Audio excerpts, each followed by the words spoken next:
When I consulted my watch at 12:20, I had no idea that this would be the last time for many hours that I would glance at it, for it must have been about 10 minutes after this that the fumes of the petrol-soaked rag took on an odd, rather musty reek, and I realized what accounted for this. Another odor had mingled with it. Out of the corner of my eye, I saw Mr. Nevinson fidgeting. Our gazes met, and from the expression on his face, I knew that he too had detected it. It began to overpower the petrol fumes now. It grew stronger second by second. It dominated the air. The flames of the candles burned steadily. Instinctively, I looked round at the hammock, at the chairs. A sinister gore seemed to veil the whole scene about us. The moonlight outside had grown unfriendly. The jungle held ugly threats. Abruptly, the candle flames quivered, dimmed, flared bright again. I could almost feel the air itself shifting unstably. But there was no wind. The smell was intense now. It clung to the throat. The candle flames quivered again and slowly leant away from me, sent out thin tongues that reached towards the interior of the room. They gave the impression of yielding to a power that kept pressing against them. They sputtered a trifle, and then they righted themselves again, but behind me the air thumped, a sound that seemed to vibrate throughout the whole cottage.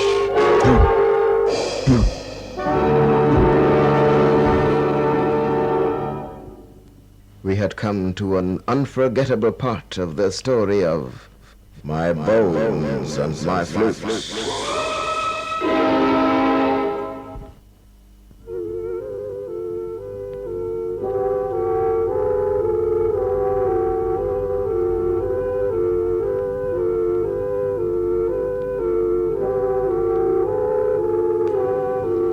After that terrible thump, I turned automatically.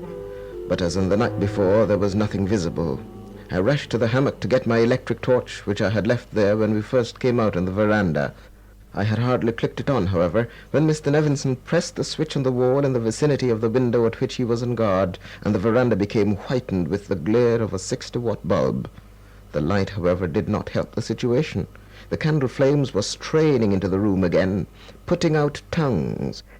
Then they wavered slightly from side to side. The air seemed to shift in a devilish, distorting quake. I could have sworn that the window altered its shape for a fraction of a second, though this was almost certainly an optical illusion. There were two thumps in quick succession, aerial drummings that might have had their source anywhere in the space between where I was and where Mr. Nevinson stood by the other window. We stared at each other, two dumb, baffled humans. I glanced at the window, saw that the candle flames were not only reaching out towards the interior of the room, but were shortening, dimming. I shouted, "Quick, sir, quick! Don't you see? They're going down, the candles! Get ready to light the waste!" I heard Mr. Nevinson utter a puzzled exclamation. "The candles? But I can't see anything the matter with them. They're quite steady." "No, they're dimming! Mine are, anyway, aren't yours?" There was a convulsion behind me. I felt myself jolted by some invisible softness. The candles were steady again. "Did you see what happened? Something barged into me, sir. Didn't you feel it there, too?" "No, there was nothing here. Nothing at all. I felt the thumpings, and that's all, I'm afraid." "Haven't your candles been wavering and dimming?" "No. Have yours? Mine haven't. Not once yet." "Not once yet!" I almost shouted. "But how do you mean?" "Mine have... Look, there! There again! They're dimming!" Mr. Nevinson shot a glance past me and called, "Who's that there?" He was looking towards the eastern end of the veranda. I turned with a stumble and saw a greyish figure in the shadowed section near the pantry door. Then Rayburn stepped into the light. He seemed hesitant and fearful and stammered, "Sir, I didn't mean...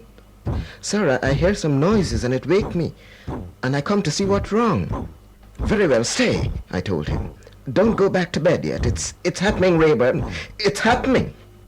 Rayburn approached, clad in the khaki shorts and greyish flannel shirt he slept in. He pointed and gasped. "Mr. Woodsley, sir! Look! Quick, the candles, they're going out, sir!" The veranda shook with a disembodied stamping and rolling. The candles spluttered and wavered, then steadied. I darted towards the other window, nearly colliding with my host. "Go to my window, sir," I told him frantically. Quick! I want to see what happens to your candles. But mine haven't dimmed yet, I tell you. Go, sir. Oh, no, wait. Rayburn, you stay here and watch, and tell us when the candles dim there again. The words were hardly out of my mouth when Rayburn cried, Yes, sir. Oh, Jesus, look. They're dimming down. They're going down. The candles at Mr. Nevenson's window burned without the slightest wavering, steadily and clearly. I've got it, I exclaimed. It's Jessie. I know what it is. It's her presence at the other window there, sir. Her presence at the other window? Look here, sir. You stay here and be prepared. Don't move. Keep ready to light the waste if necessary. What are you going to do? Without answering, I hopped up on the windowsill, agilely avoided the candles and the plate with the waste, and dropped into the room. In 2 strides I was at Jessie's bed. I grasped the headboard. It was a low headboard, for it was a bed of the most modern pattern. I pulled the bed along the wall until it was beneath the window at which Mr. Nevenson stood guard. Then I backed off, waiting, and watching the window. I may mention that despite the activity and noise, Jessie and Mrs. Nevenson had both slept on without the slightest sign of unrest, a fact that did not escape me, a fact that was to impress itself upon me even more forcibly within a few minutes. Rayburn moved over to the other window despite my caution that he should relieve me in keeping guard. I shouted at him to get back, and at the same instant I saw the candles at Mr. Nevenson's window beginning to waver. The flames put out tongues and reached towards me. Mr. Nevenson uttered a soft gasp. I called to Rayburn, What's happening at your window? Everything all right, sir. The candles steady. Good. I felt a rush of satisfaction, for I knew that I was right. It was Jessie's presence that acted as a directional draw. The veranda thundered. There was something angry and frustrated in the ugly stamping and thumping, a new note of aggression. Without waiting to ponder the matter, I again approached the girl, grasped the headboard, and hauled the bed into the central part of the room. My object was to shift her out of range of the windows if I could, and in my nervous hurry I did not stop to think that the windows commanded virtually every section of the room. There was no getting out of range of them. However, my efforts were not unrewarded. Could I have only guessed at the moment what a doubtful reward it was to prove.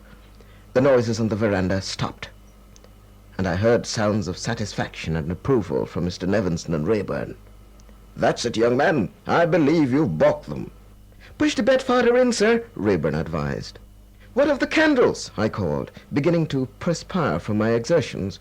They're steady, Mr. Nevenson called, though I could see this for myself. Only Rayburn's were out of range of my gaze.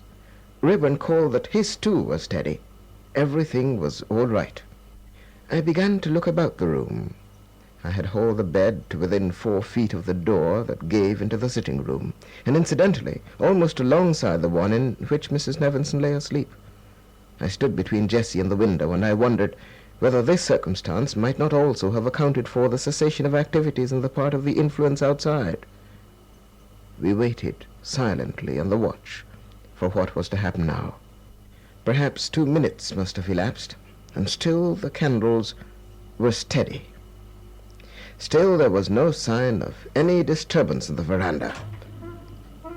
And then, in a flash, I saw how by my very efforts to balk the evil, I had been foiled.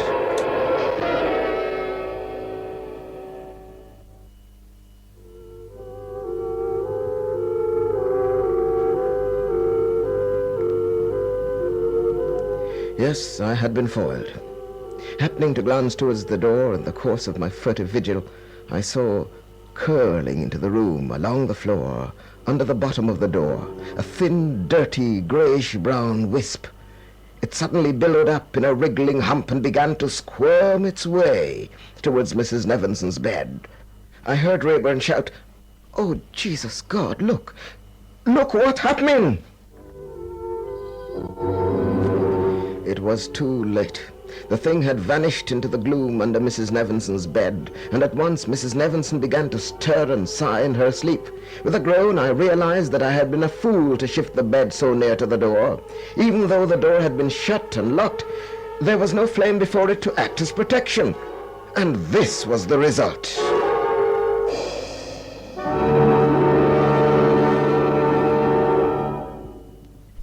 It was another terrible moment in the story of My Bones and My Flute.